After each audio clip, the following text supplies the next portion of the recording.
Wow, Season 3 just gets off to an amazing start. The Scout Regiment are outlaws, they're on the run, Levi Squad's entirely new, and there's a serial killer? Let's get to it. So Season 3 starts off with a scene of Aaron at the beach. His hair's longer, it's kind of shaggy, maybe he looks a little older, and this is clearly set at some point in the future. Now it definitely works as an interesting teaser because you really want to see how Aaron gets to this point, but I kind of want to know, is this a real scene from the future, or is this just like a daydream, or maybe a regular dream or something? I mean, we do see him get like sedated and unconscious. Maybe this is what's going through his mind while he's out cold. Because if this is like a guaranteed occurrence, if this is like a fixed event in the future, well then it kind of undermines the tension of the events that are going on in these first 3 episodes. Because if we know that at some point in the future, Aaron is going to visit the sea, well then we don't have to worry about him getting fed to a Titan anytime soon, right? So personally,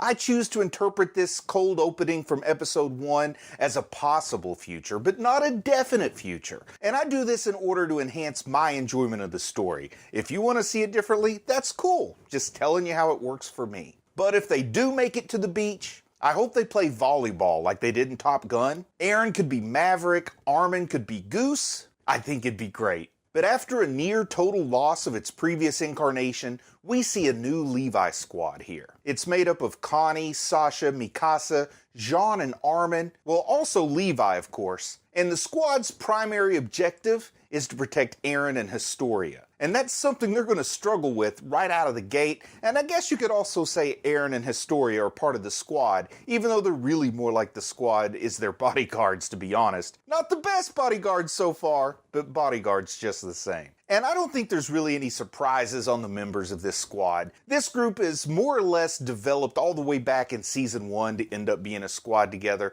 so it's nice to see it coming to fruition. Of course, back in Season 1, I also would have anticipated like Reiner, Bertolt, and Annie being part of this squad, but they had different story plans, didn't they? Now Hanji is also here, and she's working with Aaron. And I suppose what they're trying to do is hone his Titan abilities for their eventual plan to take back Walmaria. And for some reason, Aaron can't transform fully. Instead, what happens is he transforms into this sort of withered up, smaller version of his Titan form, and his legs are dangling out of the nape. And I gotta say, I really wonder what's happening here. Like, why is Aaron having a different shifting experience here? Now, my first assumption is that it has something to do with activating his new scream power that happened in episode 12 of season 2. Like maybe devoting strength or energy or concentration, or I don't know, chi or something, to the scream. Well, it's diminished what's available for his physical manifestation. And I really like the idea of balance here, balance with the powers. Try to keep a character from being overpowered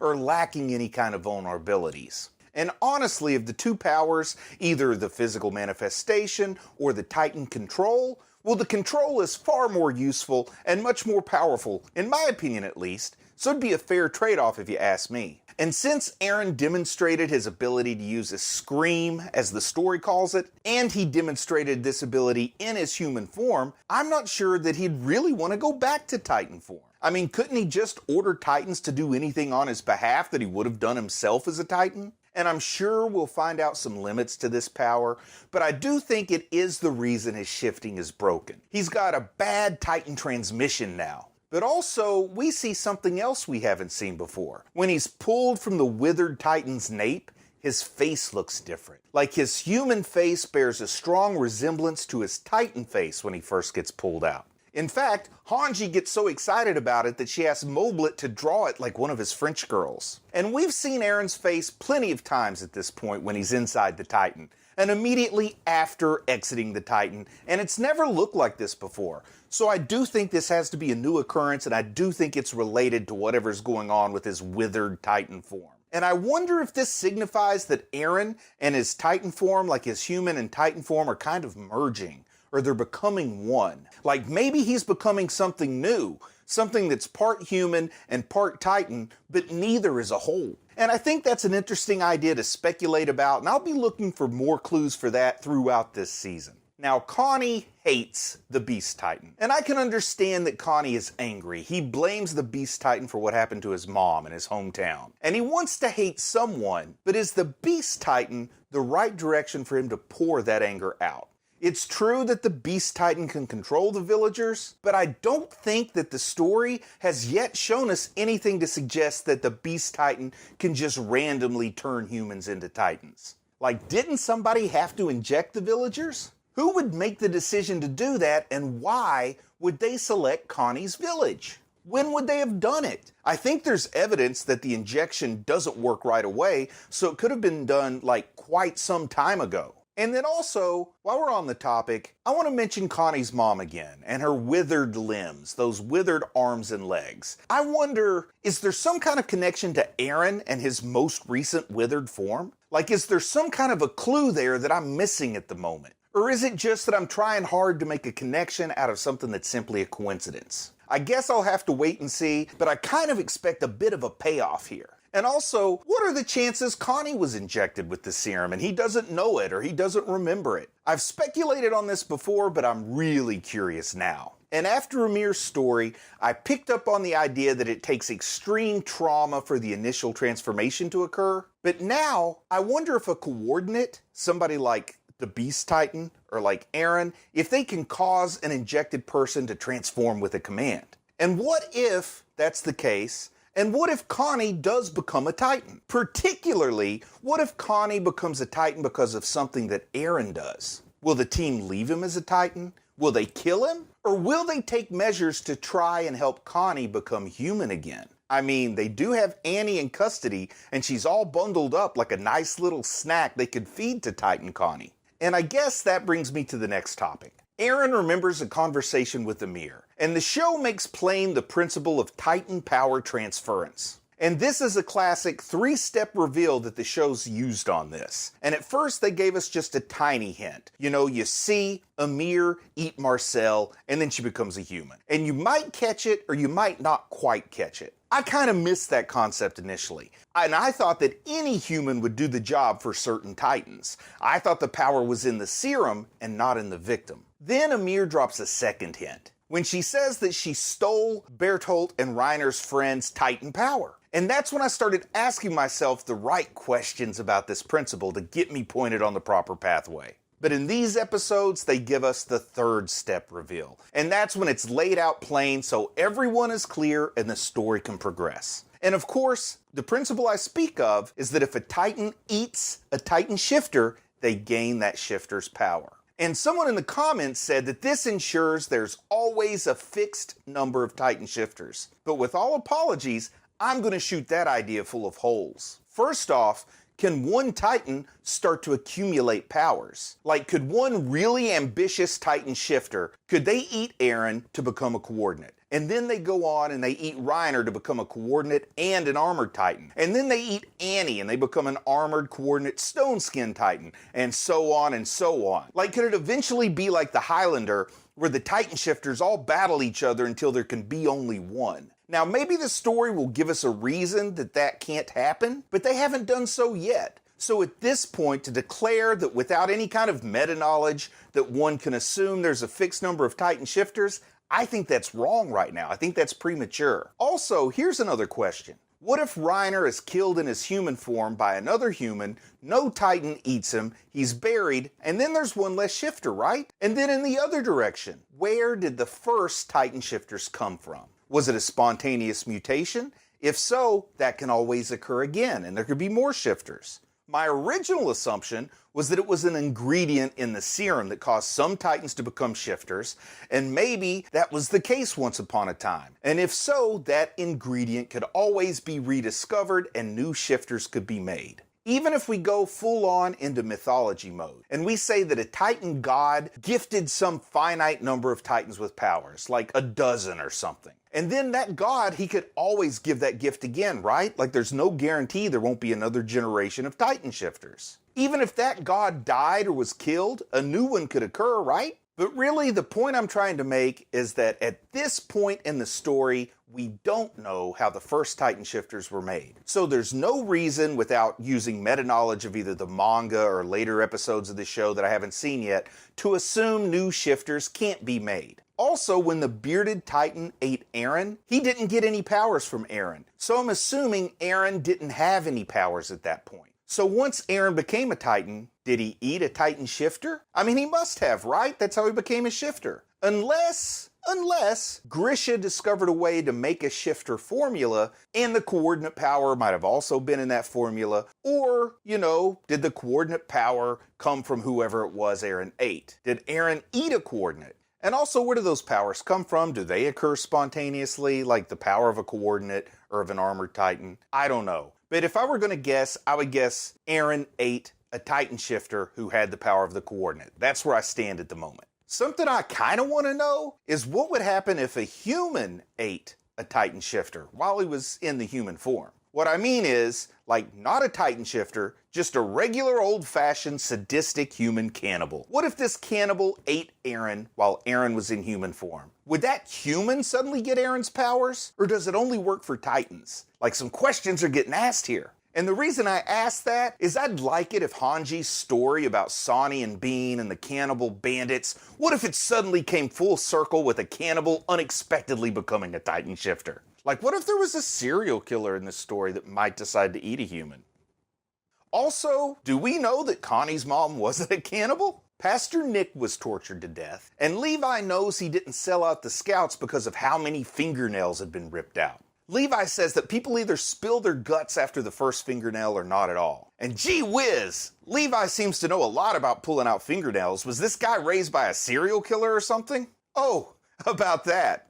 We'll get to that in a minute. We do finally meet this guy who's the sitting king, or who's acting as king. And his name, it's King Fritz. And I've been struggling to know what to call this kingdom. I've been calling it Attack on Titanlandia, but that's awkward. That's kind of a mouthful. But now that I know the king's name, I think I'm going to start calling it Fritzburg. But I do hope I eventually get to call it Historiana. But for now, it's Fritzburg. We do get a drive-by wagon attack, which is something you don't see every day. And then after that drive-by wagon attack, it turns out they get decoys instead of the real McCoys. And I would have liked it if they'd held on to that secret a little bit longer, but as soon as they get abducted, one of the members of the Levi squad says they got Historia, so they really let that cat out of the bag right away. But we do see this creepy guy, and this creepy guy's just groping all over Armin. He's pawing poor Armin. And he doesn't know it's Armin, he thinks it's Historia, but it's creepy all the way around.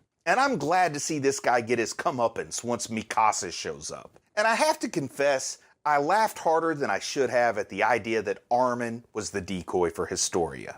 It's really not funny because he does look more like her than any other member of the squad. In fact, I would say Armin looks more like Historia than Jean looks like Eren. But adolescence is such a difficult time and it's wrought with insecurities, and I just can't really see either Armin or Historia being thrilled that everybody thinks they look alike. And the guy groping Armin isn't any more or less creepy than if it'd been pawing up Historia. It's just gross all the way around to see this 30 or 40-year-old guy treating somebody the age of one of my kids that way. So let's get back to that serial killer thing. How about that? When this whole decoy plan is in action, Levi gets a bad feeling about things, and he gets a hunch that something ain't right. And as this show does, from time to time, he casually mentions a big deal thing. He mentions that he was raised by a serial killer, Kenny the Ripper. What a name, Kenny the Ripper. But Levi reveals his relationship to this guy, and he says that he can feel that serial killer's hand in this situation.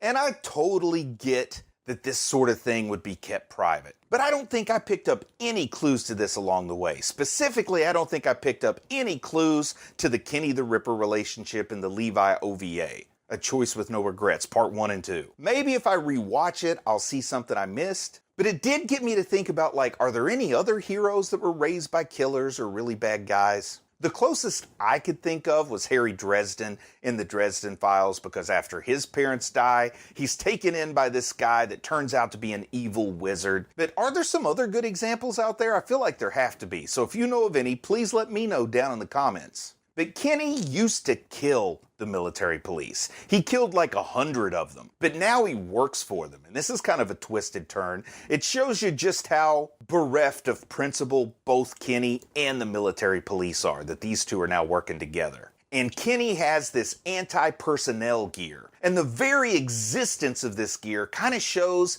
that the government cares more about controlling its citizens than eliminating the Titan threat. And that's something I've speculated on all the way back to the first half of season 1. I mean, the government did contribute to the Titan threat after all. But the show does get like a real Western feel with Kenny, and I like that. He wears this hat that's not quite a cowboy hat, but it's close to it. And he packs those hand cannons that look like pistols. He even has this great chase scene with Levi that ends up in a saloon and looks like something out of a classic Western, or maybe a spaghetti Western. But Kenny's crew, they use knockout darts to capture historian Aaron. And this shows that somebody wants them alive. And we'll find out why they want to keep Aaron alive, because they want to feed him perhaps to a Titan and give his Titan power to a different Titan. But why would these folks want to keep Historia alive? I mean, I can understand why Lord Rice wants to keep her alive, but like the government as a whole, when we see what Ervin's trying to do, you'd think they'd want to eliminate her. But we get a big crux in the story for season 3 when Levi sends the message to his squad that it's not just Titans, we're fighting humans now. And the story fully swings in the direction I felt like it was heading. I mean, humans are the real enemy of humanity, always and forever, and I expected the show to go there. But also, when they find out they're fighting humans, I like it that Mikasa, she doesn't have a problem with that. But Armin's a different story because he kills someone and he struggles with it. And everything is so different for Armin than it was when the enemies were shifters. Like, he was easily stepping up to be this great military mind and this great leader in the fight against shifters, but boy, he's suddenly regressing, and I'm not seeing that coming out anymore when he realizes that they're killing humans. And he doesn't even know that there's a real reason to it. They're just on different teams. And this story does this great thing that it's done before. It keeps up its theme that violence should not be celebrated. And Levi even says he doesn't know who's right or wrong. He just knows what he's going to do. And this military police officer, I think his name is Sanis, that gets captured and tortured, well, he says that the world is always full of horrible people. It's just who they are that changes. And once he's gone, well, Hanji will step in to be that horrible person next. I mean, we do see Levi's squad doing exactly what the MPs do. They're just doing it to different people, for different people, but the reasons aren't really all that different. Like, I've always had this idea that throughout the history of civilization, the average person didn't really care about who the king was. I mean, like in the War of the Roses, some random goat herder probably didn't care if he was ruled over by a York or a Lannister or a Tudor. The name may change, but the oppression stays the same. They do mention this charter of humanity, and the more they talk about it, this thing sounds rife with hypocrisy, doesn't it? Like, it seems to provide a code of conduct for the populace that provides a completely opposite result for the ruling class than it does for those who are ruled. And we learn the story of 3 events in which the military police eliminated government threats. They mention a teacher who was too smart for his own good, a stupid couple who tried to fly, and a woman who had a relationship with the wrong man. So we find out who the teacher is, and I assume the woman to be Historia's mother, but I really want to know about this couple in that hot air balloon. It seems to me like a hot air balloon would be a great invention for this world. It'd have to be way easier to scout from a hot air balloon than on horseback, and I know that flying hot air balloons is a bit unpredictable, but every journey starts with one step, right? But what I really want to know is whose parents was that couple in the hot air balloon, because it's got to be somebody's, right? My money is it's Armin's mom. So what is the story with the Rice family being the real royal family? Like, I wonder exactly how they were usurped. It also raises this larger ethical question about what makes one supposed royal family more legitimate than the other. But I wonder if this story that we're going to find out is inspired by like the old French kings. The original kings of the Franks were the Merovingians, and they were founded by Clovis. And eventually the kings delegated all their power to the role of the mayor of the palace. Then one day there was this mayor named Pepin, and he said, you know what, if I've got all the powers of the king, shouldn't I be the king? And he got the Pope to declare him king, and the Carolingian line began. By the way, Pepin was Charlemagne's father. So I wonder if something like this happened with the Rice family. like an underling convinced the Wallace Church to coronate him as the king or something. And I do love the idea of installing Historia on the throne as queen, but I think Erwin is being a little optimistic that it can be a bloodless coup. Like, it's hard for me to picture a sitting king just giving up the throne because a more legitimate claimant appears. But then again, Erwin probably has a more sophisticated plan up his sleeve than simply asking nicely. Now, Kenny the Ripper, he casually drops Levi's name in conversation. And this show loves dropping the casual bomb on us, doesn't it? Like Levi's last name, it's Ackerman. And I speculated that his last name would be significant, and boy is it. So what does this revelation mean? Like, is Levi Mikasa's brother? Or is he just a cousin? I suppose it's not out of the realm of possibility that he could be her uncle, but more importantly, how did he come into Kenny's custody? My gut feeling is that he and Mikasa have the same father but different mothers. Maybe Mikasa's father remarried after his first wife died or disappeared or something. Perhaps Mikasa's father didn't even know about Levi, or maybe he tried to find him after Levi's mother ran off or something, but he didn't know about the underground city. It really does make sense now, though, that Levi and Mikasa are related because they're both tough cookies. And I do have to assume that Levi knows his last name, so he knows of his connection to Mikasa, and he's specifically chosen not to talk to her about it. It also really illuminates that scene in Season 1 in Trost when Levi shows up and kills a Titan, and one of the cadets looks up at his silhouette and says, "Mikasa!" It's definitely a hint at a family resemblance that's pretty easy to see in retrospect. But I have to think that discovering she still has family alive in this world, that it's going to strongly impact Mikasa. Honestly, I think it'll be good for both Levi and Mikasa to have a family relationship. But it does make it funny that she swore to get revenge on him in the first season. But Lord Rice, Rod Rice, which for some reason seems like a funny name, Rod, but anyway, he seems like a good person. And this was a nice surprise for me because I expected him to be like this awful, foppish twit. But he seems much more caring than Historia's mother did, and I don't think he's playing any kind of self-serving game here. I think he sincerely wants a relationship with his daughter, and he wants what's best for her. And we also see that Kenny killed Historia's mother, and that puts another loop into this particular story knot. So there's plenty of motivation now for the Levi squad to want to eliminate Kenny. And then we learn an old story about Erwin's father. And I'm going to admit that out of these 3 episodes, a lot of revelations were given to us, but it's Erwin's father that captured my imagination the most. His father was a history teacher that wanted answers to the mysteries of humanity's lost history. And he develops this theory of like collective memory loss,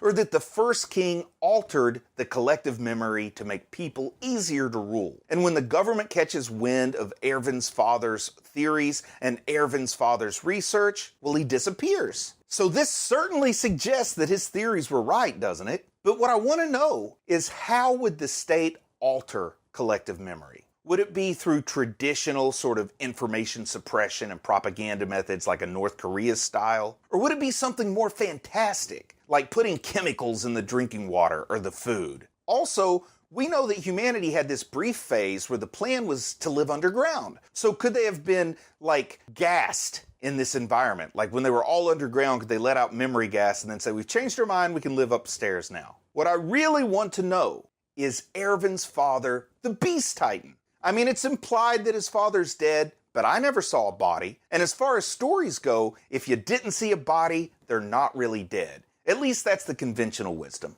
So for Erwin's father, did the government bring back the old punishment? Like, did they treat him similar to the way Amir was treated? Or did he stumble upon a discovery that allowed him to treat himself, so to speak? And then something else I really start thinking about when I see this story. I want to know if Erwin's last name is really Smith. I can understand that if your father was declared an enemy of the state, your career in the military could be hindered by having the same last name as him. And come on, is there a more obvious alias last name, in the English language at least, than Smith? I mean, maybe if his name was Erwin Doe, that would be more obvious. But Smith would be a great assumed name to become sort of anonymous and to avoid attracting any attention, right? You just blend into the hundreds of other Smiths around. Something else I started to think about. We don't really see Erwin's mom in the backstory. So what I wonder is, what did Erwin's mom look like? Is it possible that Erwin's mom could have dark hair? Is it possible that Erwin's mom maybe had 2 children? One child, Erwin, looked like his father, and then the other child maybe had dark hair like his mother. Because Erwin's father, the blonde hair, the beard, even the glasses, seemed to look a lot like the man at the Beast Titan's nape at the end of Season 2. And when I watched that episode, I absolutely struggled to decide if the Beast Titan, for story purposes, was more likely to be associated with Erwin or with Eren. But what if the Beast Titan was linked to both? And stay with me here. Like, what if Erwin's real last name isn't Smith, but it's Jaeger? I mean, what if Erwin were Eren's uncle? Because if he was Eren's uncle, it would certainly explain why he would sacrifice so much for the boy. And then if the Beast Titan is Eren's grandfather, it might explain how Grisha got his hands on that Titan serum in the first place. So what if Erwin had a brother who is the spitting image of his dark-haired mother, and it was a brother named Grisha?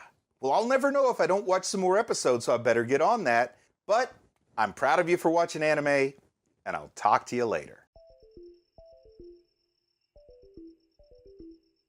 But what if the Beast Titan was linked to both? But what if the Beast Titan was linked to both?